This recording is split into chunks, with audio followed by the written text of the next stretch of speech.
Hello. I'm going to say a little bit today about imposter syndrome.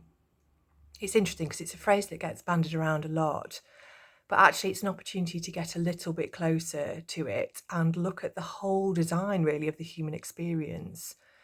It's a familiar concept to lots of us, isn't it? To be in a role in life, maybe a career or a role like parenthood, and to experience these quite persistent thoughts of, oh my goodness, someone is going to find me out. I shouldn't be allowed to do this. I'm not good enough for this kind of role. And yet here we are doing the role. And it's the jarring between those two things that creates that disconnect.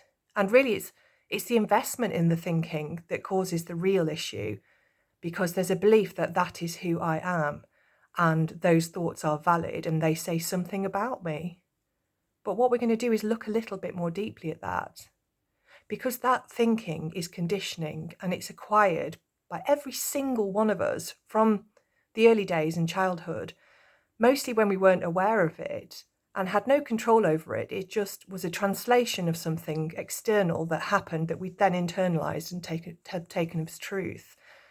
So the longer we've invested in that without questioning it, the more the belief is going to feel really solid, isn't it? So when that thinking arises, of course, it creates uncomfortable emotional experiences in the body. And then there'll be lots of thinking, additional thinking about how to secure the self on top of that.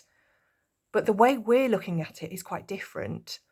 Rather than trying to acquire something, to acquire confidence, to be better in the role, to fake it till we make it, all the things that we hear and see on social feeds, we're going to look at the opposite, which is the realization that underneath that thinking, there is this beautiful vastness, the awareness that is untouched by life and is all that we are.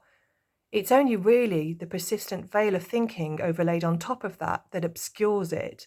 And of course, when we're in it, we can't see it, can we?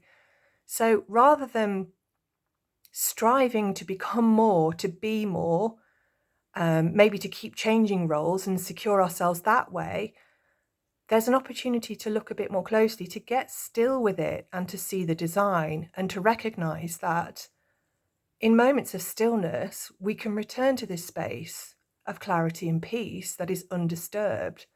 And actually, it's a revelation. It's not an acquisition.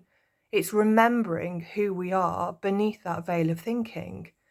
It sounds so simple, doesn't it? But it's absolutely at odds with the way society is telling us to be more, become more, secure ourselves through various different paths.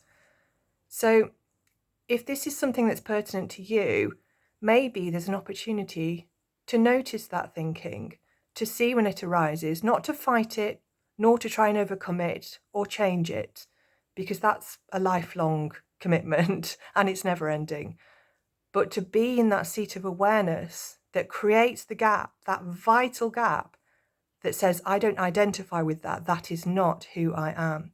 That thinking can arise and we can honor it and say, okay, that's that insecure thinking, and that's been with me a long time, my whole life, and just allow it to be there. Allow it to be there without fighting it, but know deeply that that is not who you are. Take good care. Bye-bye.